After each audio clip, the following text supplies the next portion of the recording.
আমাদের ক্লাস যারা আছে তারা জুনিয়র পদে প্রতিনিধি যাচ্ছে, আমরা এটা নিয়ে আন্দোলন করছি। এটা কোথাও তাদের অধিকার হতে পারে, তাদের দাবি হতে পারে। এটা একজন ডিপ্লোমা ইঞ্জিনিয়ার যারা হচ্ছে কি 4 বছর ডিপ্লোমা কোর্সটা করেছে, এই গ্রেডটা তাদের 10ম গ্রেডটা। সো তারা অযৌক্তিক দাবি রাখবে আর হাইকোর্ট এটাকে রায় দিবে, এটা তো আমরা কখনো মানবো না।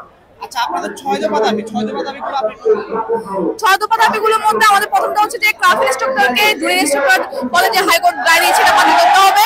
দ্বিতীয় নম্বর দাবিটা হচ্ছে আমাদের যে কারিগরি সেক্টরে যারা আছে, কারিগরি জনবল, শুধুমাত্র কারিগরি সেক্টরটা কারিগরি জনবল দ্বারাই পরিচালিত হবে, এটা হচ্ছে 2 নম্বর দাবি।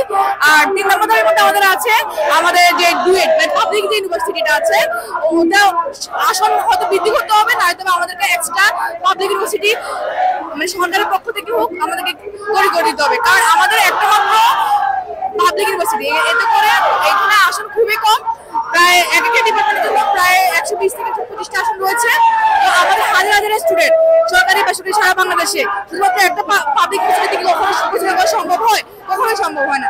এতে করে অনেকের পড়াশোনার ক্ষতি হচ্ছে, অনেকের পড়াশোনা এখানে শেষ হয়ে যাচ্ছে, আর অনেকের আর্থিক অবস্থা দুর্বলতার কারণে প্রাইভেট ভার্সিটিগুলোতে পড়া সম্ভব হচ্ছে না। এতে করে আমাদের পড়াশোনা অনেক ক্ষতি হচ্ছে।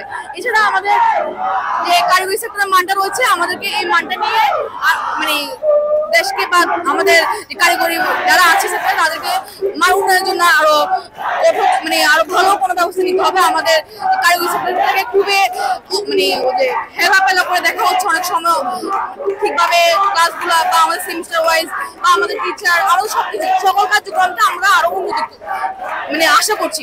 কারণ বিশ্বের অন্যান্য দেশগুলো যদি আমরা যদি তাকিয়ে দেখি তাহলে তারা কারিগরি শিক্ষাকে সবচেয়ে বেশি প্রাধান্য দিচ্ছে, সেক্ষেত্রে বাংলাদেশ তার কিছুই করছে না। তো আমরা আমাদের দাবিগুলো নিয়ে এখানে নেমেছি।